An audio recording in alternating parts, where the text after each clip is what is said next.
Olá, seguidores e ouvintes deste podcast de tecnologia. Eu sou André Silva e esta é a Vertente Tecnológica.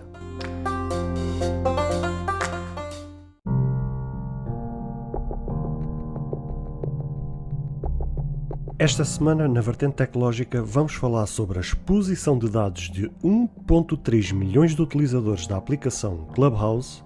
do anúncio da rede 6G para 2030 por parte da Huawei e do anúncio de mais uma keynote da Apple para o dia 20 de abril. Fica aí para ouvir estas notícias e muito mais.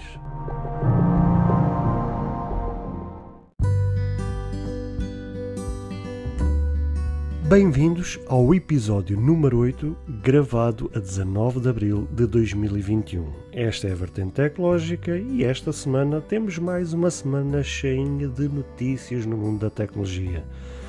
Temos para o dia da manhã uma keynote da Apple, onde serão apresentados alguns dispositivos eletrónicos.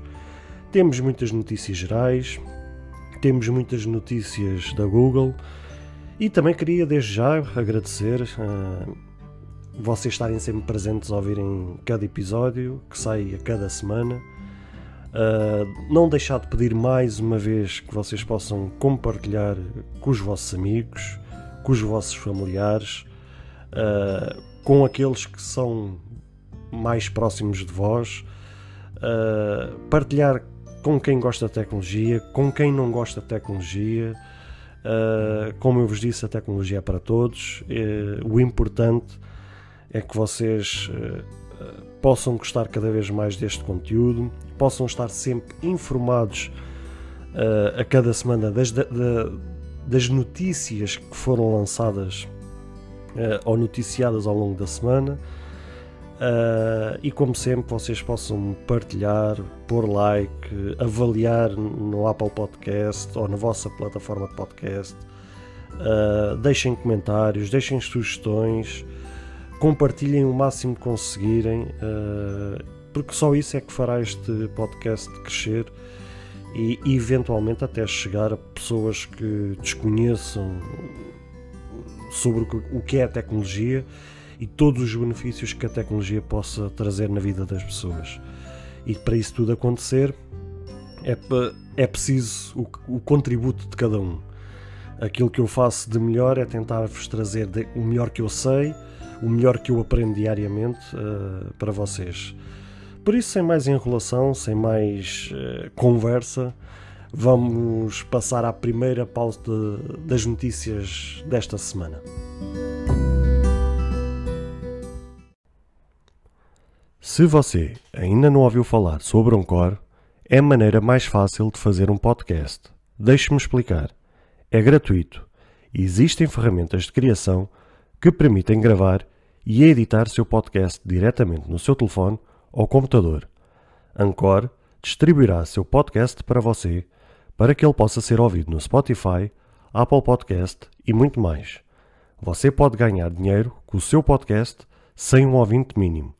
É tudo o que você precisa para fazer um podcast em um só lugar. Baixe o aplicativo Anchor gratuitamente ou vá a anchor.fm para você começar.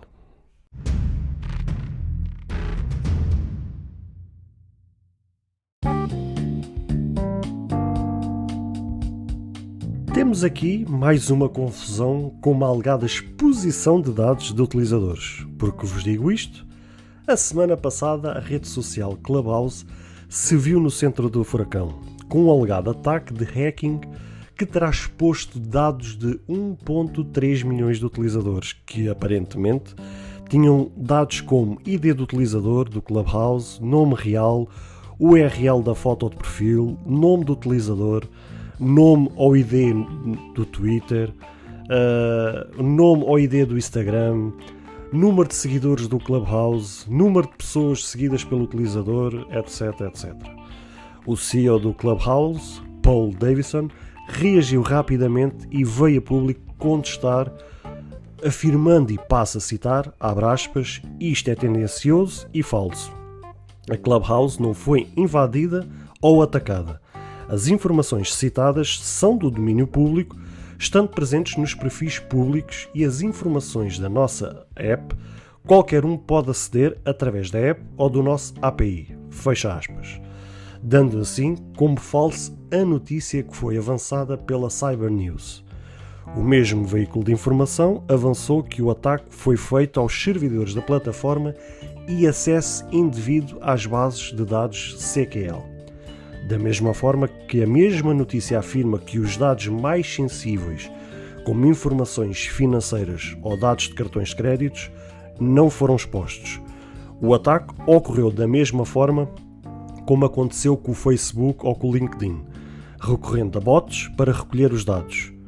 Por fim, o Clubhouse tem vindo a aconselhar os seus utilizadores a ignorarem mensagens suspeitas ou pedidos de contacto e ligação de estranhos. E temos aqui realmente mais uma barracada, como se diz em português. Quando eu vi realmente esta notícia, aliás, se vocês bem se recordam, em episódios anteriores que eu vos falei, nomeadamente, por exemplo, no episódio anterior que eu falei da exposição de dados por parte do Facebook, e se recordarem também num outro episódio que eu tinha-vos falado ao início sobre uma tentativa que tinha havido com o Clubhouse de vazamento de dados, eu até nesse episódio tinha-vos dito que com o crescente que o Clubhouse estava a ter, e mesmo por todo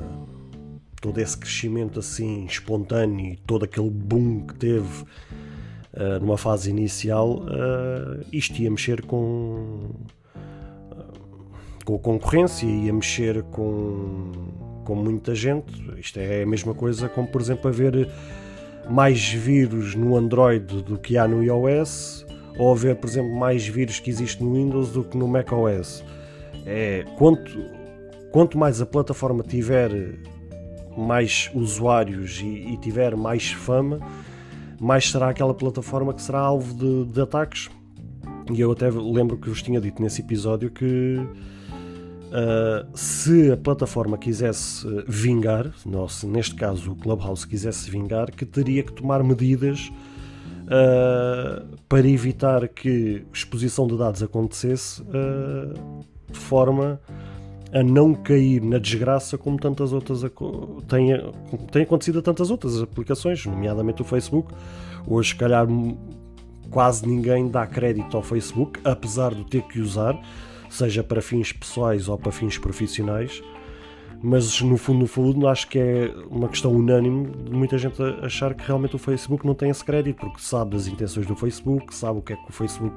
faz com os seus dados, e o Clubhouse, para tentar vingar, também teria que fugir um bocado dessa linha.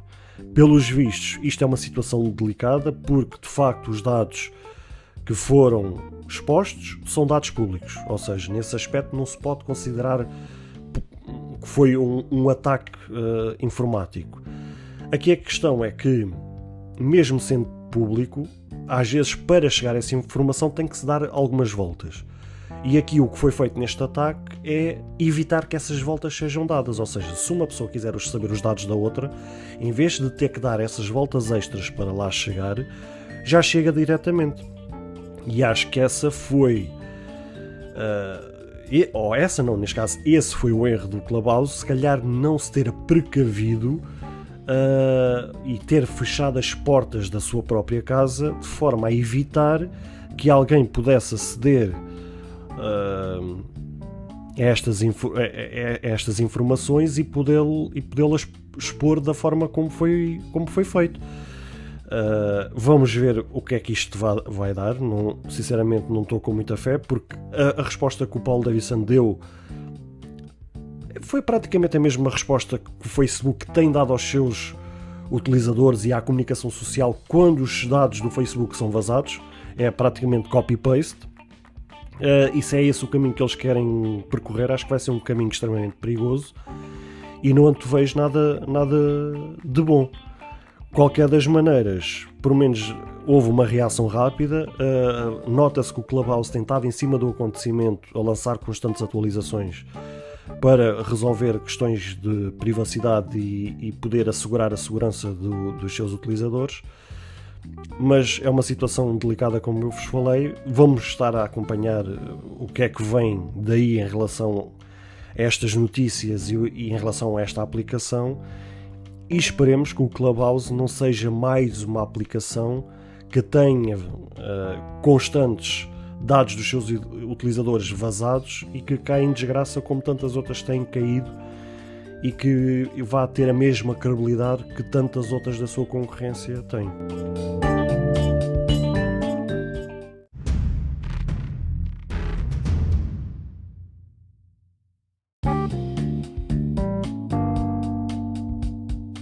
Uma das questões que a Comissão Europeia está para avaliar agora já no verão de 2021 diz respeito à utilização de um carregador universal, ou seja, usar um só carregador para vários dispositivos eletrónicos que temos em casa, como smartphones, PCs, tablets, etc. Não sei se algum dia vocês já pararam para pensar e questionar a quantidade de carregadores e cabos que temos em casa para dar energia às coisas que temos. Mas no meu caso pessoal já fiz essa pergunta várias vezes, principalmente quando estou a arrumar os cabos numa gaveta. O Parlamento Europeu já mostrou alguma preocupação no sentido do lixo eletrónico que está a ser gerado até aos dias de hoje, por conta destes mesmos dispositivos eletrónicos, e por causa disso mesmo, uma das medidas que ela quer já avaliar é por uma mudança no que toca a ter um carregador único que sirva para carregar vários aparelhos, pois aos dias de hoje estão a ser gerados mais de 51 mil toneladas em resíduos por ano. Apesar de haver bastante receptividade por parte dos utilizadores a este tipo de ações ou notícias, bem sabemos que existem algumas empresas que mostram algum tipo de desagrado com este tipo de ações, como é neste caso, especificamente a Apple, que é estranho, pois a mesma retirou agora o carregador da caixa dos iPhones 12, em toda a linha dos iPhones 12 e não só, mesmo nos iPhones antigos, ela retirou da caixa, alegando justamente questões ambientais. Mas é estranho que ela fica desagradada quando vê instituições como a Comissão Europeia ou algo do género a tomar este tipo de iniciativa, mostram alguma resistência neste sentido. Vai-se lá entender, não sabemos. Temos que nos lembrar que em 2009 a Comissão Europeia conseguiu implementar o uso padrão do micro USB em milhões de dispositivos, o que forçou a Apple naquela data a incluir um adaptador micro USB na caixa. O Comissário Europeu do Mercado Interno, Thierry Breton, espera que até ao final do verão seja conseguida a proposta legislativa para conseguir um carregador universal e, quiçá, padronizar as entradas dos aparelhos para a entrada do USB. E se vocês se lembram, houve um episódio passado que eu vos tinha falado justamente de uma medida que a Comissão Europeia ou o Parlamento Europeu tinha implementado ou irá implementar em junho, salvo erro, deste ano, com a implementação da entrada USB-C, e que até na altura eu tinha-vos questionado, não é que eu vos tivesse questionado, mas tinha levantado essa questão de como é que a Apple,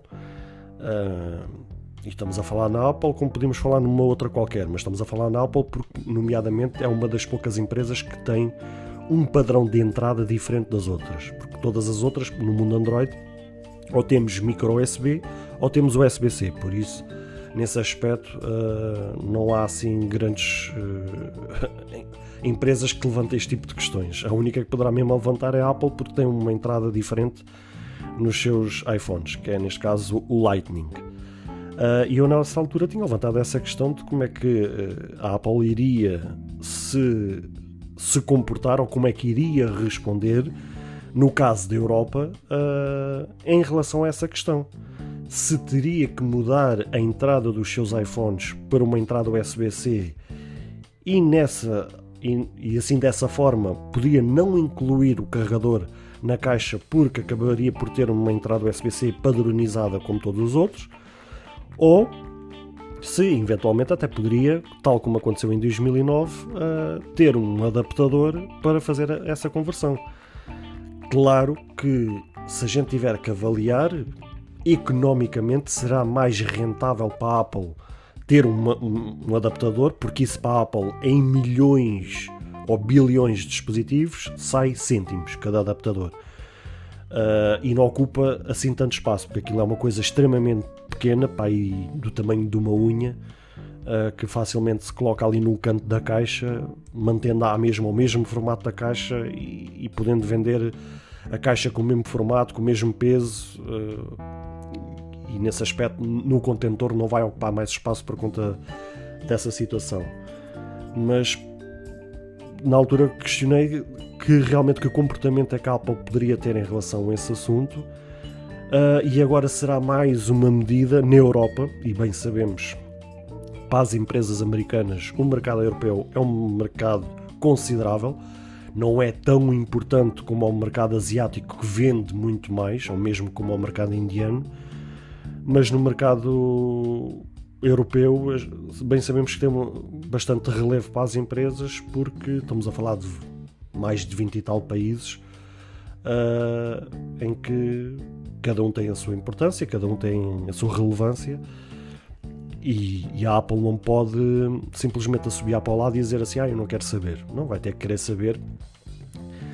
Se calhar vai querer levar isto a tribunal, se calhar vai querer estrabuchar, se calhar vai querer chorar, se queixar, fazer 30 por uma linha, mas se isto acabar por ser implementado, vai ter que arranjar uma solução e se calhar, provavelmente, vai ter que avançar por uma solução como um adaptador para resolver essa questão. Mas em relação a esta notícia em específico, acho bastante interessante esta ideia de um carregador universal. Em termos práticos, não sei se será assim tão prático termos um carregador numa tomada limitada a um sítio específico da casa e termos todos os dispositivos a ir a esse sítio para serem carregados.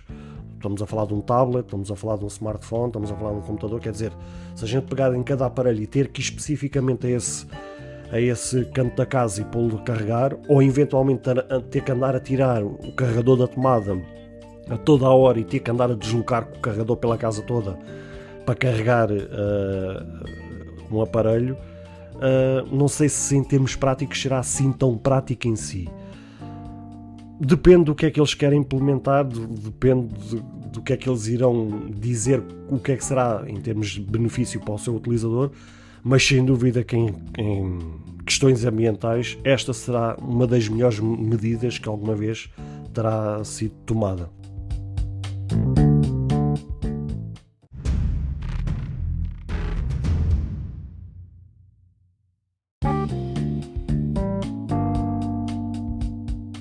Para quem acompanha este podcast regularmente, já vai sabendo que eu sou um amante de carros elétricos. E por isso mesmo fui surpreendido no final da semana passada com o anúncio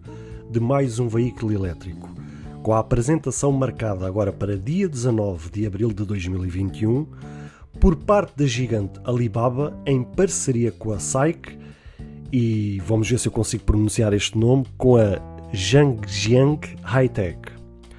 O modelo em si é o Gzin L7, que promete nada mais nada menos que uma autonomia para 1100 km,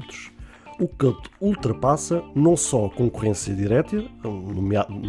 neste caso dos elétricos, como grande parte dos veículos a combustão. Ele será apresentado no Salão Automóvel em Xangai, na China. Não só é a autonomia que ele impressiona, ele também se destaca pela potência ao chegar a 540 cavalos e com torque de 700 Nm. Traz um pacote de baterias de 118 kW para dar a autonomia toda aquela que eu vos falei ainda agora. É capaz de atingir do 0 aos 100 km por hora em 3.9 segundos. Já no interior, o grande destaque vai para o painel horizontal de 39 polegadas com uma resolução em 4K. Parece uma TV autêntica. Por fim, é o primeiro veículo que traz um carregamento sem fios a 11 kW, ao contrário da sua concorrência que faz o mesmo a 3.5, trazendo uma eficiência de carregamento em 91%, ou seja, só há ali uma perca de 9%, porque bem sabemos que nos carregamentos sem fios há sempre perca no rendimento do carregamento. E neste caso estamos a falar de uns generosos 91%. com carregamento sem fios em 1 hora é capaz de entregar uma autonomia para 80 km. A nível de preços, nada foi revelado, pois certamente é na sua apresentação que irá ser anunciado. E, tal como ainda agora vos falei, vocês sabem que eu sou bastante amante dos carros elétricos, por tudo aquilo que os elétricos e toda aquela tecnologia que os elétricos trazem são capazes de entregar aos seus utilizadores.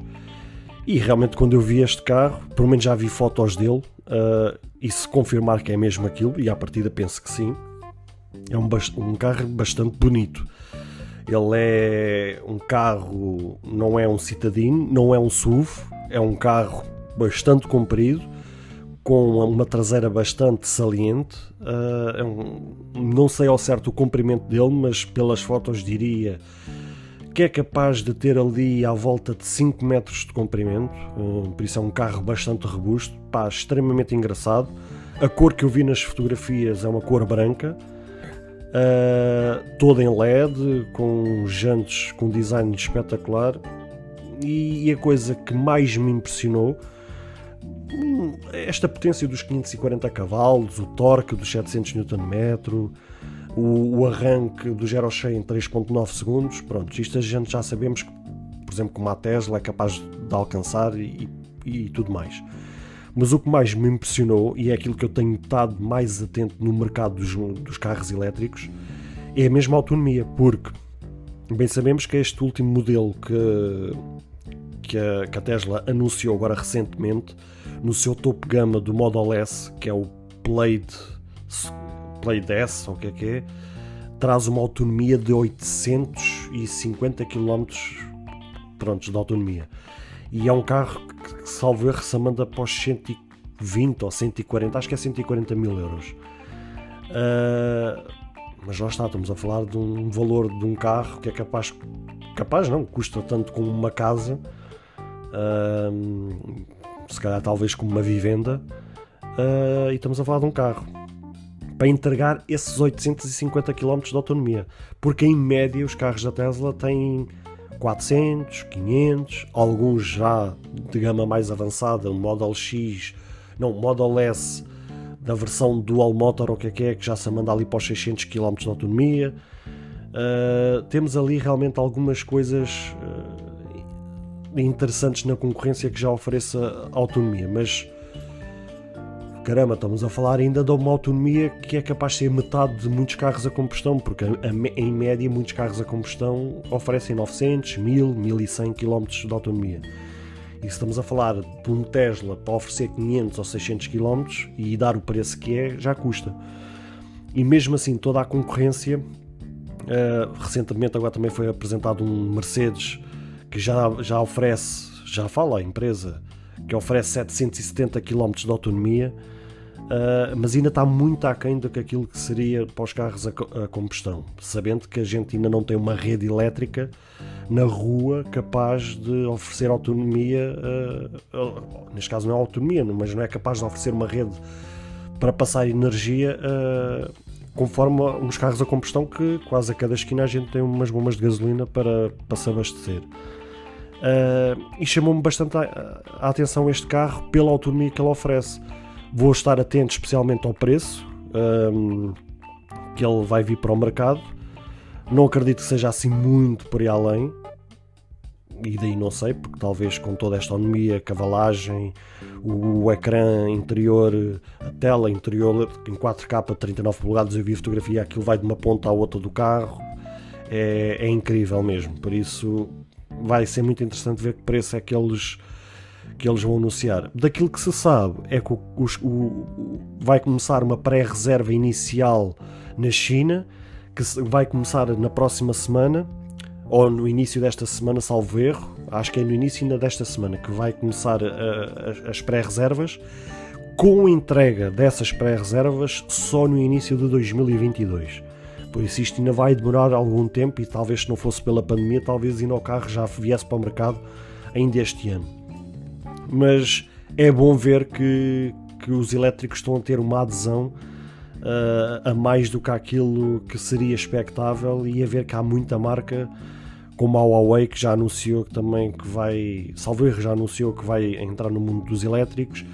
Já temos a Xiaomi, que eu já vos trouxe no evento da Xiaomi, que eles anunciaram que vão mesmo entrar nos elétricos. Já praticamente confirmado que a Apple também vai vir com os seus elétricos. Quer dizer, já estamos a ver uma forte aderência e vamos estar muito expectáveis para ver que cada vez mais que tecnologias é que irão ser implementadas nos elétricos e ver não só esse crescimento, não só nos carros, mas também nos postos de abastecimento, neste caso elétrico, para também chegarmos ao ponto, como já existe nos da combustão, que a cada esquina a gente possa ter um posto de abastecimento elétrico para dar energia aos nossos carros e poder usufruir dos elétricos, de todas aquelas vantagens que já sabemos: isenção de posto de circulação, manutenção que é só praticamente pastilhas, discos, pneus e pouco mais, e podermos usufruir de todos esses benefícios que os elétricos já nos entregam atualmente nos dias de hoje.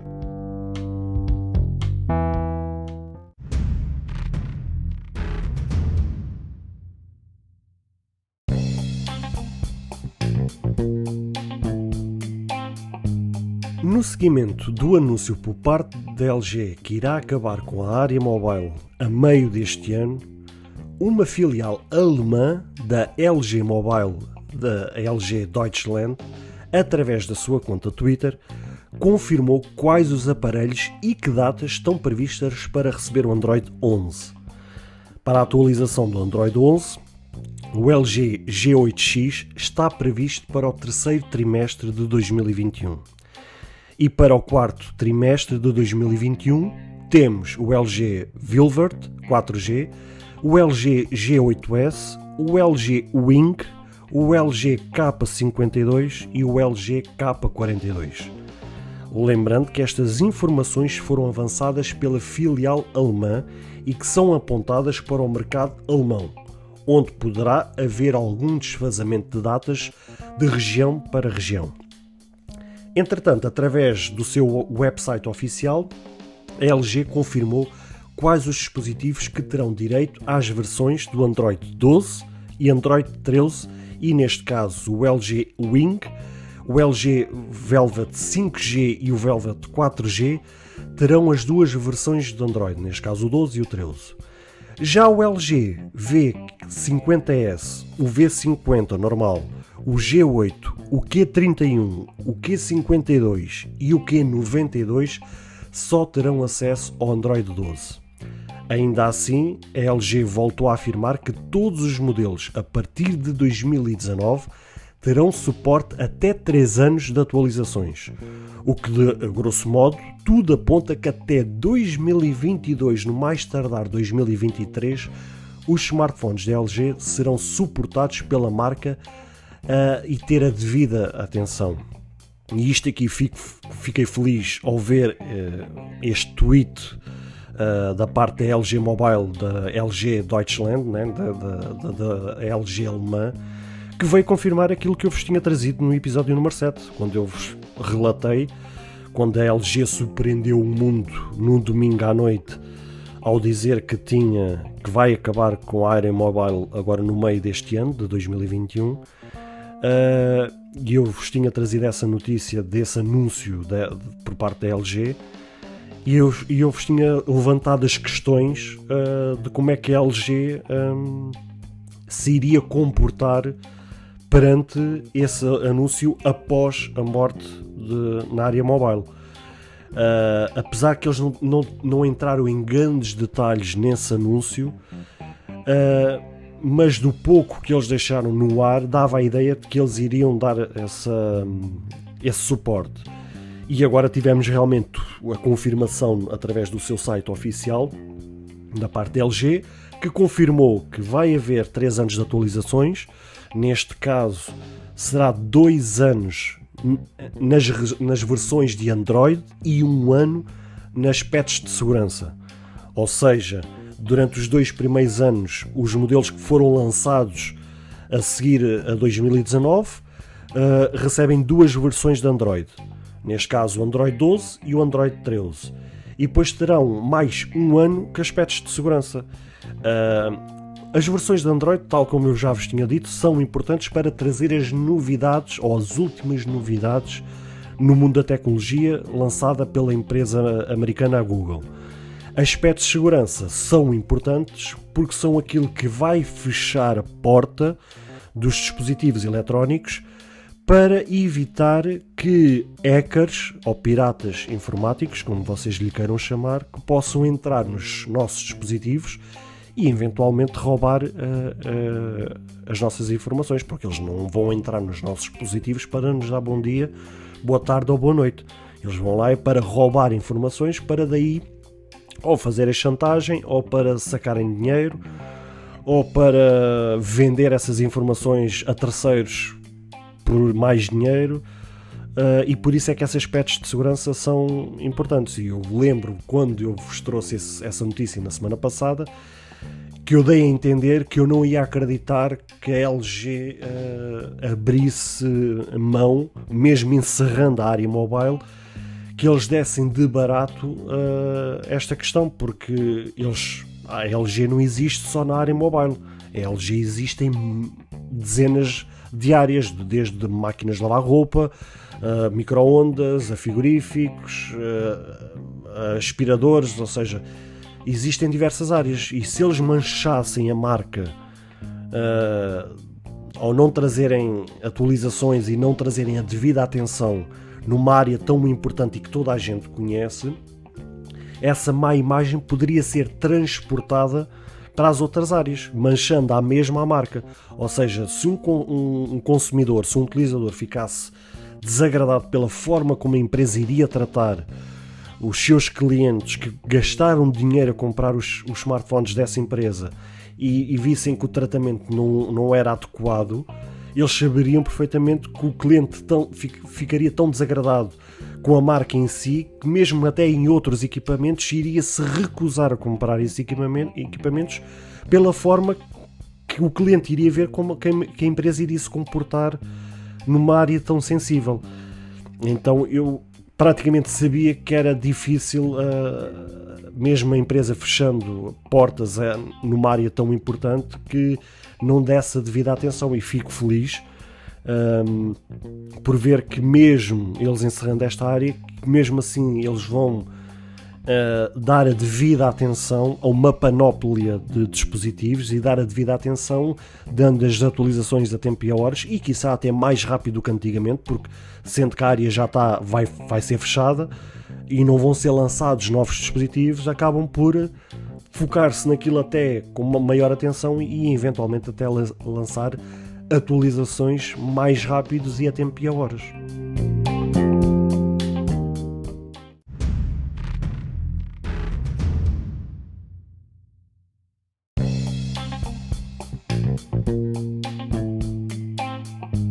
Quando temos tido uma lenta e fraca adesão à rede e tecnologia do 5G, pelo menos no que a Portugal diz respeito, a Huawei já planeia o lançamento da rede 6G para 2030 e promete ser 50 vezes mais rápida do que o 5G. Esta informação foi apresentada pelo seu presidente rotativo da Huawei, Xu Jinhong, num evento que aconteceu agora no dia 12 de abril. Da mesma forma que afirmou que em breve a empresa chinesa irá lançar um comunicado onde irão explicar a toda a indústria tudo sobre esta tecnologia. Bem sabemos que tem sido esta empresa chinesa que tem liderado todas estas tecnologias e tem liderado o mercado no que diz respeito a todas estas questões que ainda agora vos falei. O que lhe valeu uma guerra enorme com os Estados Unidos, que levou mesmo os americanos a colocar a Huawei na lista negra, impedindo ela de negociar com empresas americanas.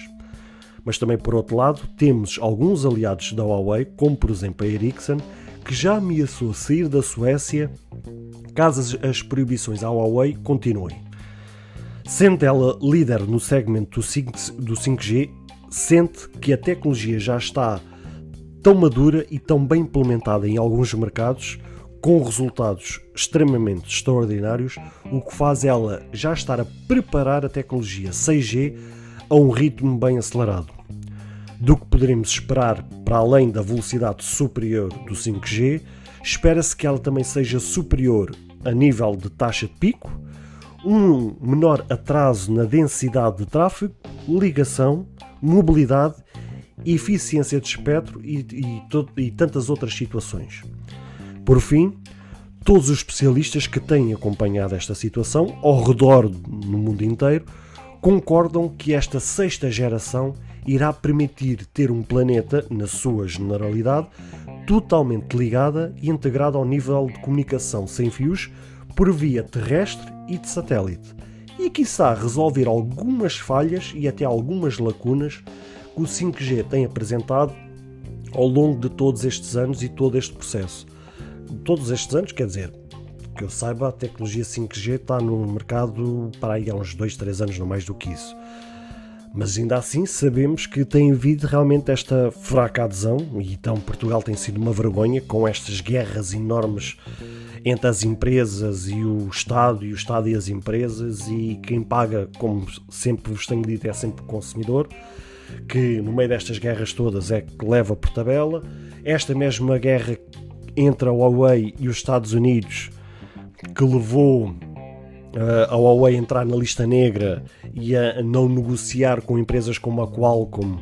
como a Google e por aí fora, que impediu, por exemplo, que a Huawei usufrua dos serviços Google e que ao mesmo tempo traga serviços como o YouTube, Google Play Store e tantos outros aplicativos e toda aquela integração e interação dos serviços Google no sistema Android, o quanto ela tem sido prejudicada por conta desta história toda. Vemos agora realmente esta história do 5G muito aquém do que é esperado em alguns países, apesar que em tantos outros, como por exemplo os Estados Unidos, o 5G em vários estados já está bem implementado e a funcionar a 100%, mas também vemos em tantos outros, como o caso de Portugal e tantos outros países, que têm demorado a sua implementação. Mas mesmo assim, como os resultados que a Huawei tem apresentado em alguns mercados e onde ela já está implementada, o nível de maturidade que ela já tem, os resultados que entrega, já lhe permite ver que está na hora de começar a desenvolver a próxima geração. E aliás, foi o que eu ainda agora vos falei, ela só não está implementada noutros países devido às suas infraestruturas e até mesmo algumas guerras em alguns países. Porque enquanto em determinados países as operadoras e os respectivos governos estão em guerra, as obras não avançam. Se as obras não avançam, não são implementadas antenas, não são implementadas infraestruturas que permita a implementação de algo. E ao mesmo tempo a própria tecnologia e tudo aquilo que a tecnologia tem para nos oferecer não é implementada, não é posta a funcionar, e não podemos nós usufruir dessa situação. Mas mesmo assim, a Huawei, ao ver que ela já está implementada em alguns países, já vê aquilo que ela é capaz de entregar, já vê os resultados que já são apresentados mensalmente através de alguns relatórios, ao ver que aquilo já está tão maduro na sua implementação, onde pelo menos ela está implementada, já lhe permite pensar e quiçá já estar mesmo a executar já a preparação da próxima tecnologia. Pelo menos da parte da velocidade é uma das promessas da parte deles. A nível, por exemplo, de latência, taxas de pico, densidade de tráfego, ligações, todas essas coisas, é esperado obviamente que o 6G possa trazer talvez 2, 3, 4 vezes resultados melhores do que aquilo que o 5G já entrega, sendo que o 5G já entrega velocidades realmente extraordinárias e que permite sonhar, imaginar o que é que um 6G ou um 7G poderá vir a trazer num futuro a médio e longo prazo.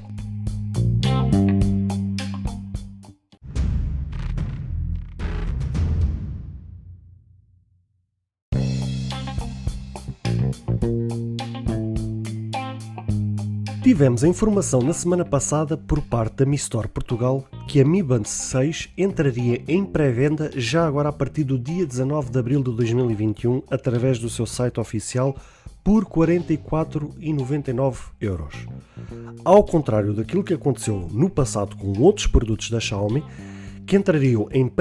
pré-venda em preço promocional, esta por acaso foi uma notícia desagradável que os fãs da marca se depararam. Não foi revelado qual o motivo, mas pessoalmente acredito que possa ter a ver com alguma falta de stock e muito por conta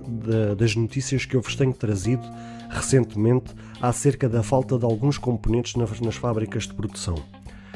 Provavelmente a marca chinesa, sabendo da grande procura que os fãs e utilizadores destes dispositivos têm tido nos últimos anos, com grandes vendas a acontecerem, talvez tenha tomado a decisão de jogar pelo seguro, mantendo o preço um pouco mais elevado, ou mesmo neste caso não havendo e não trazendo nenhuma promoção, justamente para não criar uma grande procura, mantendo as vendas ao ritmo normal. E eu, quando vi este anúncio por parte da Mi Store, rapidamente percebi, e não foi estranheza nenhuma para mim, que eles anunciaram que a pré-venda não ia trazer nenhuma promoção, tal como aconteceu com outros dispositivos, que não iam trazer, porque se esta notícia tivesse vindo numa altura em que o mundo inteiro, na sua globalidade, tivesse num estado normal, e tivesse vindo esta notícia a público, eu era o primeiro a achar assim, isto é muito estranho a Xiaomi estar a fazer uma coisa destas. Mas não estando nós numa situação normal, estando nós todos a enfrentar uma pandemia e tendo-nos ouvindo regularmente notícias das fábricas de produção ao redor de todo o mundo a ser afetadas nas suas produções, de fabricação de chips, de fabricação de componentes, etc, etc, isto, tal como já vos tenho falado, isto vai criar um travão nas empresas, não só na apresentação dos dispositivos e na forma como eles são colocados à venda. Mesmo que a Xiaomi não tenha revelado o motivo, por si só é estranho, porque eles podiam jogar com esse motivo, mas eles talvez não queiram mexer com as emoções dos seus utilizadores, passando ali um bocado pelos intervalos da chuva na perspectiva de manterem-se em silêncio, deixando a dúvida no ar o porquê de eles não trazerem um preço promocional neste dispositivo, sendo esta notícia colocada na altura em que estamos. Eu próprio, quando vi, pensei logo, é normal que eles estejam a ver isto, porque eles devem estar ali com a tranca da porta bem trancado, bem fechado a 7 chaves, para fazer com que a venda deste dispositivo seja colocado à venda a um preço um pouco mais elevado, ou neste caso não tendo promoção nenhuma, justamente para fazer a venda deste dispositivo a um ritmo normal, porque sabemos que houve coisas que tal como eu já vos tinha falado no episódio anterior, houve coisas que este dispositivo não trouxe, não traz, nomeadamente a integração com a Alexa, pelo menos no modelo chinês. Ainda está para ver se no modelo global se irá trazer isso ou não. Sabemos que não traz para já a versão NFC para pagamentos por contactless, só está disponível na versão chinesa por causa de todas as tecnologias que eles têm lá, nomeadamente os comboios, etc, etc, e mesmo a forma como eles têm sistema de pagamentos em cada comércio, em cada esquina. E não traz, por exemplo, GPS integrado, ou seja, ele para dar os resultados de um exercício ou algo do género tem que estar o smartphone ali ao lado, emparelhado via Bluetooth em tempo real para cruzar informações.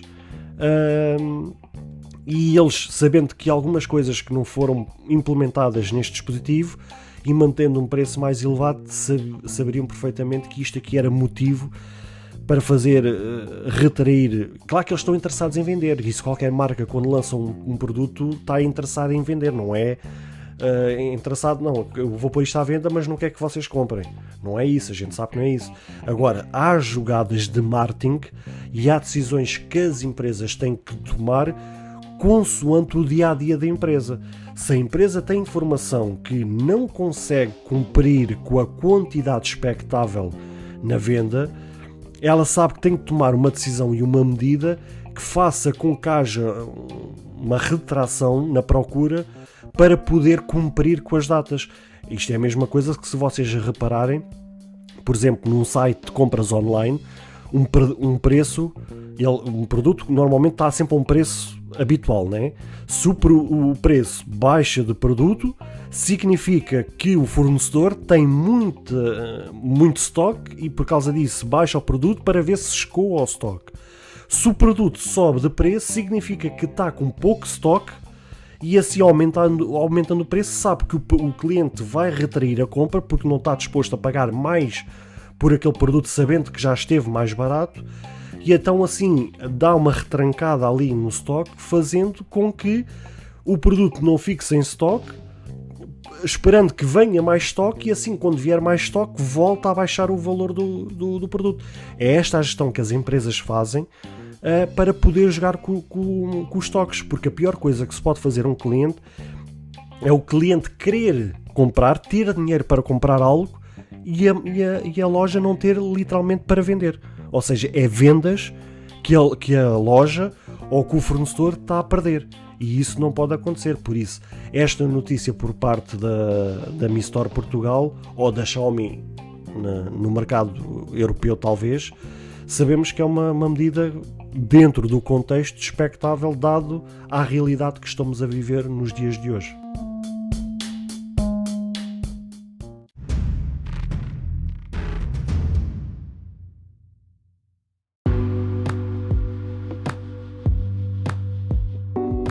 Depois da assistente virtual Siri ter aberto a boca demais, tivemos de forma oficial por parte da Apple a confirmação do próximo evento que irá ocorrer já no dia 20 de abril de 2021. O evento, que foi chamado de Spring Load, será o primeiro de 2021, numa transmissão totalmente virtual e que poderá trazer um novo iPad Pro, AirTags e tantos outros dispositivos. Também existe a especulação que poderá ser apresentado dispositivos como AirPods de terceira geração ou até mesmo os AirPods Pro de segunda geração. Fala-se também do novo iMac de 21.5 polegadas, visto que recentemente a Apple descontinuou o iMac Pro.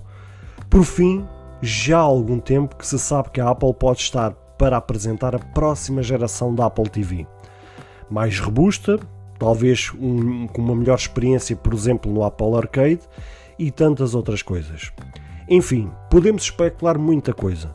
mas vamos aguardar pelo dia 20 de Abril às 18 horas de Portugal Continental para ver o que acontece. E de facto foi estranho ver como é que a Apple soltou, ainda antes de ser de forma oficial, ter de disponibilizar isto da forma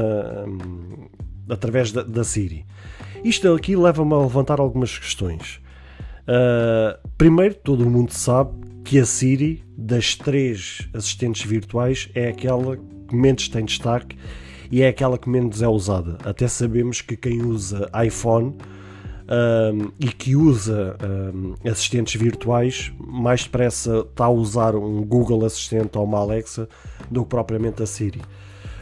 A Siri, bem sabemos que é muito limitada. Não sabemos se é por alguma falta de investimento por parte da Siri, neste caso por parte da Apple, em relação à Siri, se é uma jogada propositada, se é... não acredito que seja falta de aposta na Siri, porque eles, em grande parte dos seus eventos, eles estão sempre a mencionar a Siri. O que aqui me leva a crer é que, pelas questões da privacidade, que bem sabemos que é a bandeira de estandarte da Apple face aos seus clientes, é a questão da privacidade, e para manter essa questão da privacidade há muitas coisas que têm que ser limitadas à questão da assistente, porque sabemos que as assistentes virtuais guardam muita informação E se, por exemplo, um dispositivo eletrónico for hackeado, uma das coisas que poderão, talvez, isto já estou eu a chutar, não sabemos se é mesmo assim que funciona, isto já sou eu a levantar estas questões, até para eu, em conjunto com vocês, a gente poder raciocinar e poder pensar sobre estas questões para ver o que é que faz sentido e o que é que não faz sentido. Mas calculo que se um telefone for hackeado, uma das coisas que poderá ser explorada é a questão da assistente virtual, porque os hackers também sabem a quantidade de dados que uma assistente virtual é capaz de armazenar, e muitos desses dados até questões confidenciais como localização, dados bancários, dados relacionados em relação a nós, como o nome, como idade, data de nascimento, etc, porque em quase todos os dispositivos, quando a gente vamos adicionar determinadas datas, normalmente nos detalhes ou nas configurações ou algo do género, tem a opção de podermos adicionar aquele campo à assistente virtual, para que quando a gente der esse comando de voz à assistente virtual, ela própria identificar aquela informação em específico. Por isso, como a gente sabe que a Apple defende muito a questão da privacidade, se calhar até por consequência acaba por limitar a Siri nesse sentido. Mas ainda assim ela também não quer perder esta corrida e não quer perder este comboio. E então, para fazer todo o mundo falar da Siri e imaginemos nós que nesse dia que a Siri deu com a boca, com a língua nos dentes, imagina a nível de servidores que estão destacados para a Siri, a procura que não deve ter havido, o pico que deve ter havido nesse sentido, com as pessoas a quererem fazer o teste para ver de forma pessoal, sem terem que estar a ver por vídeo ou através de relatos de alguém, elas próprias poderem experimentar pessoalmente. Imagino o que é que a Apple não terá feito tendo pondo todo o mundo em polvorosa, a pôr a Siri na boca das pessoas e a pôr a Siri a ser mexida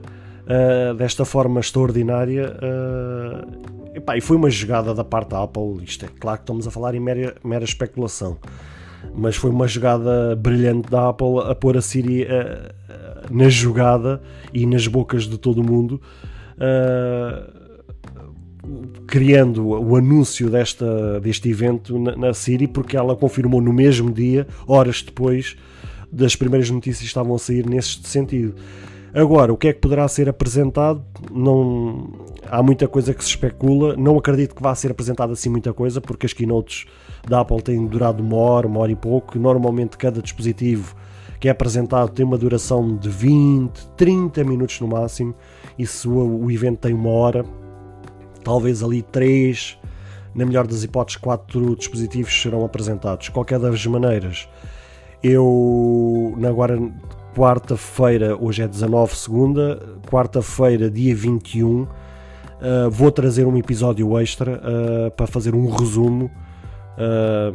sobre a keynote, daquilo que foi apresentado, da minha opinião daquilo que foi apresentado, se valeu a pena, se não valeu a pena. Será um episódio rápido de 30, 40 minutos no máximo, só para fazer um resumão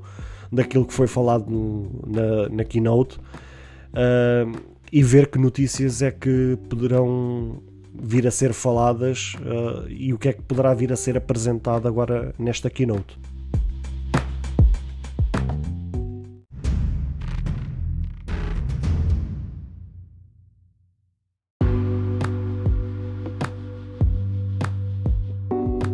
Hoje vou-vos contar uma história insólita que aconteceu no Reino Unido na semana passada. Um cliente da loja Tesco, de nome Nick James, fez uma compra de supermercado de forma online na referida loja. E nessa compra ele tinha adicionado ao carrinho de compras algumas maçãs para durante a semana. Qual não foi a surpresa que, ao receber as compras em casa, estava dentro do saco das compras um iPhone SE 2020, ou seja, o último SE que foi apresentado, na cor preta, na versão 64 GB. Após a surpresa e ainda em choque, reparou num papel que vinha junto com o smartphone, que trazia um texto escrito por parte da loja e que passo a citar, abre aspas: "Você tem um super substituto. Coisas incríveis acontecem quando os mundos do supermercado e dos telefones se unem. E assim, a Tesco Mobile está surpreendendo os compradores selecionados do Tesco.com ao substituir os itens de mercadoria Click mais Collect por um divertido substituto do Tesco Mobile. Nada nos deixa mais felizes do que colocar um sorriso no rosto dos seus clientes. Por isso mesmo, colocamos um Subber Sub nas suas compras para tornar a sua loja de alimentos ainda mais especial. Pediu algumas maçãs? Você pode encontrar um iPhone SE lá. Tem algumas tabletes de lavandaria no seu carrinho? Pode haver um Samsung Galaxy Tab A7 novinho em folha, ou um nhoque que você possa ir preparar pode ser um Nokia, como muitos outros subs podem ser encontrados. Então, vá em frente, abra essas malas. Adoraríamos saber qual o substituto que você encontrou nas suas compras, compartilhando nas redes sociais usando a hashtag supermarketmobile e @tescomobile. PS, não se preocupe, a Tesco ainda embalou o que você pediu. Fecha aspas. E eu, quando vi esta notícia, pensei assim: porque é que eu não moro no Reino Unido e não faço compras na Tesco para usufruir desta situação? Eu, quando eu vi a notícia, eu só vos estou a dar assim por alto, assim só para vos pôr em contexto daquilo que foi falado no mundo da tecnologia sobre esta questão. Mas depois eu próprio fui abrir quem divulgou esta notícia em primeiro lugar, fui correr atrás, pesquisei tintim por tintim esta notícia, até cheguei a chamar a minha esposa Fabrícia para junto de mim, para ela ver aquilo que eu também estava a ver e a ler, e havia dezenas de produtos que eles estavam a entregar na compra em determinados produtos. Ou seja, eles selecionaram não sei quantos, mas vou estar assim para o alto, por exemplo, 10 produtos, e na compra desses produtos, não só a pessoa recebia esses produtos que tinha comprado, como é óbvio, como recebia um produto eletrónico que eles achavam que fazia semelhança àquele produto, como forma compensatória. Ou seja, quem comprou umas maçãs recebe um iPhone, por ser Apple. Quem comprou umas tablets, por exemplo, para a lavandaria, talvez para a máquina de lavar roupa, recebia um tablet da Samsung. Quem comprava um nhoque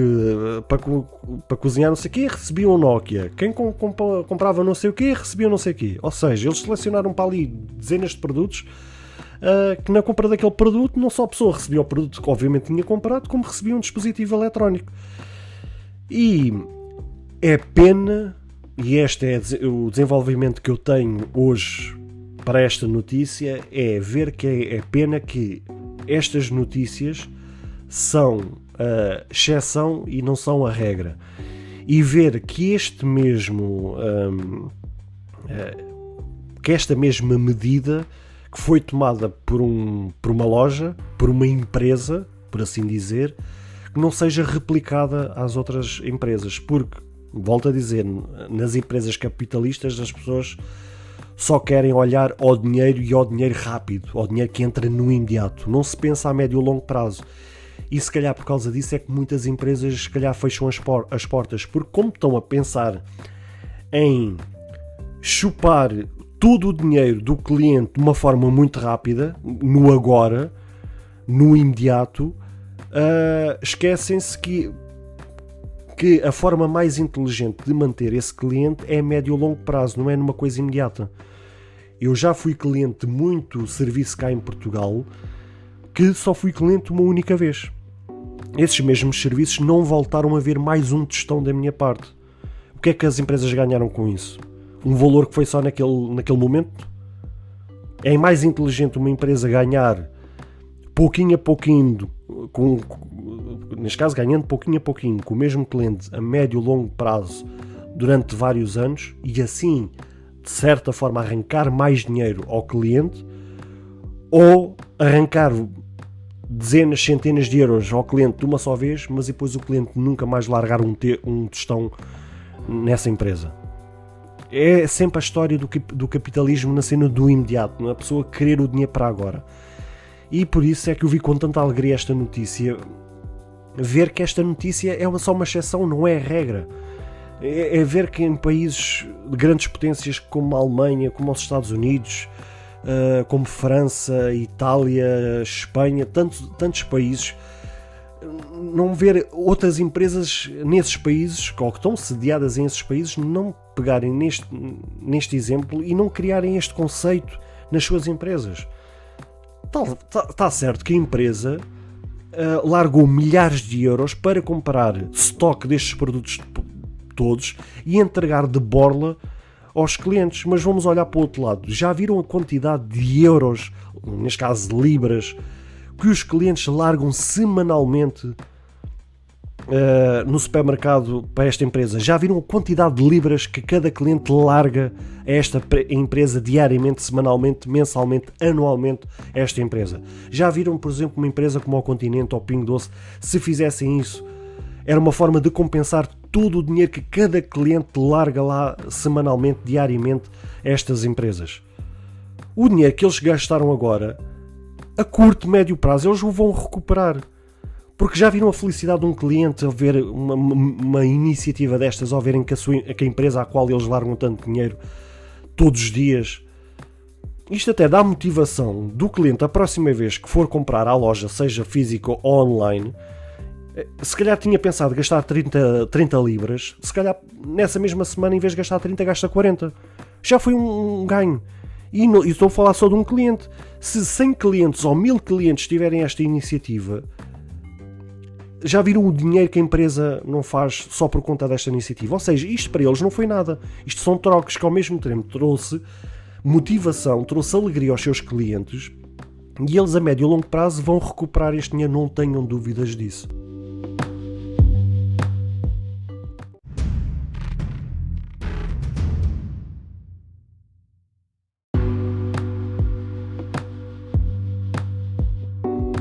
A semana passada tivemos informação de um estudo que está a ocorrer em parceria entre investigadores da Universidade de Washington e a Apple para ver como é que o Apple Watch possa ser usado para prever doenças respiratórias ou doenças como a Covid-19 e a gripe. Todos devem imaginar as potencialidades que estes dispositivos eletrónicos têm, pois estes dispõem de sensores que fazem verificação a todo o tempo e a toda a hora ao recolher informações que considerem relevantes como sinais vitais dos seus utilizadores e, por consequência, podem detectar indícios de determinadas doenças. A ideia passa por voluntários se inscreverem no programa e todos irão receber um Apple Watch para serem posteriormente monitorizados 24 horas por dia. O programa irá se concentrar na área de Seattle, pois é uma área considerada, e passo a citar, abre aspas, com um risco maior do que o normal a doenças respiratórias devido à exposição frequente a outras pessoas através do trabalho ou de outras atividades, condições de saúde ou outros fatores. Fecha aspas. O programa prevê uma duração de 6 meses, onde os participantes irão responder periodicamente às perguntas da investigação que irão ser disponibilizadas através da app Apple Research para iPhone. Caso qualquer participante se encontrar doente durante os testes, irão receber um kit de teste domiciliar para a Covid-19, para mais tarde os participantes, juntamente com o kit que receberam, fazerem algumas medições adicionais na área da saúde usando o Apple Watch. Isto aqui só veio de encontro àquilo que eu vos tinha falado num episódio anterior, que eu tinha falado sobre o Apple Watch e todos os benefícios que o Apple Watch ou qualquer dispositivo que a gente anda no nosso pulso, a quantidade de benefícios que estes dispositivos trazem à nossa vida e a quantidade de coisas que eles estão a evoluir para melhorar a nossa vida. E eu, quando via isto só veio de corroborar, só vem confirmar aquilo que eu já vos tinha falado no passado em relação às potencialidades que estes dispositivos trazem à nossa vida. E é pena é que isto ainda são coisas que ainda vão demorar, mas que a médio e longo prazo vão trazer benefícios e vão trazer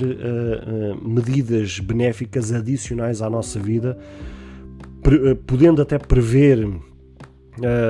nos primeiros sintomas, ou mesmo ainda antes dos primeiros sintomas acontecerem, um dispositivo poder alertar o seu utilizador a dizer assim: olha, estás aqui com alguma coisa que não está bem, dirige-te ao teu médico para veres e confirmar se alguma coisa está bem ou está errada. E quiçá a pessoa, pegando nesse conselho que o relógio lhe está a dar, dirigir-se ao seu médico de família, ou a um hospital, ou uma clínica, ou algo do género, poder efetuar um exame, poder fazer algo que o médico confirma assim: olha, você está com um problema respiratório, você está com esta doença, olha, você está com Covid-19, você está com isto, e rapidamente poder logo atuar, tomando a devida medicação, tomando a devida vacina ou algo do género, para evitar não só os sintomas poderem aparecer, mas principalmente, como uma cereja no topo do bolo, poder a pessoa sobreviver. Porque temos tido conhecimento de milhares de pessoas que têm morrido justamente porque ignoram os sintomas, porque ignoram a realidade e acabam por ignorar todas estas questões e acabam por perder a sua vida de uma forma estúpida. E por isso, o meu conselho, já vos tinha falado isto no passado e volto a reforçar e volto a bater nesta tecla, o meu conselho é: quem fala no Apple Watch, fala num outro dispositivo qualquer, seja uma Mi Band, seja um Huawei GT, seja um Samsung Active, seja aquilo que for. Qualquer dispositivo que ofereça controle de batimentos cardíacos, oxigenação no sangue, controle de sono, controle de stress ou outra coisa qualquer, quem tiver essa possibilidade, compre e use um dispositivo destes, porque já soube de muitas notícias, de muitos relatos, principalmente eu que acompanho a tecnologia diariamente a toda a hora. Vocês não passam-vos pela cabeça a quantidade de casos, de relatos que eu tenho visto de pessoas que têm sido salvas justamente por ter um dispositivo destes no seu braço, no seu pulso. E não há nada que pague a nossa saúde. Se a gente podemos ter algo, mesmo pagando pouco ou pagando muito, ter algo no nosso pulso que traga algo mais à nossa vida, que possa eventualmente salvar a nossa vida, eu acho que não há dinheiro no mundo que pague a nossa saúde. Não há dinheiro no mundo que pague algo que possa trazer algo mais, algum benefício mais, que possa trazer um complemento, que possa trazer algo que a gente possa acompanhar diariamente em parceria com o nosso médico. E a gente, por exemplo, eu já vos falei nisto, que, por exemplo, nos Estados Unidos, o Apple Watch, por exemplo, é usado em parceria com os médicos de família, né, que eles chamam lá médicos de família, ou não sei o que é que eles chamam lá, em que, como a aplicação de saúde do iPhone é muito completa e tem várias informações, os seus pacientes e utilizadores do Apple Watch pegam em todos esses dados, levam ao seu médico de família e às vezes até enviam por e-mail todos esses dados, e o médico de família olha para aqueles dados e diz assim: olha, alguma coisa aqui não está certo, vem cá presencialmente para a gente fazer uns exames complementares e ver se alguma coisa se confirma que está errado ou se só foi um erro de leitura e está tudo bem e a gente deve ignorar. Por isso, aqui vocês têm um pequeno exemplo de como, por exemplo, o mercado, que é gigante, que não ignora estas questões e que tira partido disto mesmo. Por isso, o meu conselho é, seja que dispositivo for, que vocês possam fazer esse pequeno sacrifício de ter alguma coisa no pulso, que não sirva só para dar-vos as horas, mas que traga-vos informação a toda a hora, através de uma aplicação ou através do próprio dispositivo, que traga essa informação, que vocês possam estar a fazer a monitorização a toda a hora e fazerem um check-up E eventualmente, claro que aquilo não é 100% fiável, mas dá-vos uma pequena ideia e pode-vos dar um pequeno alerta que vocês depois podem sentirem mais motivação de ir a um médico, ou ir a um hospital, ou ir a uma clínica, ou seja o que for, e chegar aqui, olha, eu tive esta informação, pronto, vale o que vale, mas tenho aqui, eu quero fazer uns exames para ver se está tudo certo. E quem fala numa doença até fala mesmo no Covid. Já há vários relatos de Apple Watch que estão a avisar os seus utilizadores que estão com a oxigenação no sangue bastante abaixo. E eu soube de um caso de um youtuber brasileiro que ele próprio num vídeo falou nisso mesmo, que ele e a mulher estavam com a oxigenação no sangue abaixo, e ele sabendo, sendo ele amante da tecnologia, virou-se para a mulher e disse, olha, vai lá fazer o teste e não sei o quê. Quando ela foi fazer o teste, confirmou-se que ela tinha Covid-19, e não era um Apple Watch, era uma Mi Band. Por isso estou aqui-vos a dizer que não é só o Apple Watch, é qualquer dispositivo hoje em dia tem essa capacidade de dar-vos um pequeno indício, uma pequena indicação que diga, olha, há alguma coisa aqui que não está certo. E acredita que todos eles dizem, mas dirija-se ao seu médico, dirija-se a um hospital e confirma essa situação. E temos dezenas, centenas, milhares de relatos de pessoas que têm tido as suas vidas salvas por conta destes dispositivos eletrónicos e que jamais, nos dias de hoje, poderemos ignorar estas informações que nos chegam diariamente.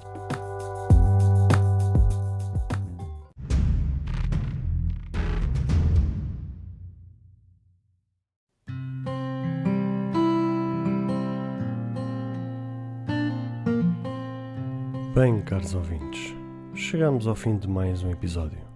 Espero que tenham gostado. Se gostaram deste episódio, passem na iTunes Store e avaliem este podcast. Ou se a vossa plataforma de podcast permitir fazer alguma avaliação, então peço que possam fazê-lo, para que seja recomendado nas pesquisas e chegue a mais pessoas. Se vocês quiserem ser apoiantes deste projeto isento e livre de tendências, basta aceder ao link que está na descrição deste episódio. Caso tenham alguma dúvida ou queiram fazer alguma crítica, seja ela positiva ou negativa, ou até mesmo queiram sugerir algum tema para ser falado no futuro em algum episódio, todos os contactos estarão na descrição de cada episódio, incluindo este. Beijos e abraços e até à próxima semana.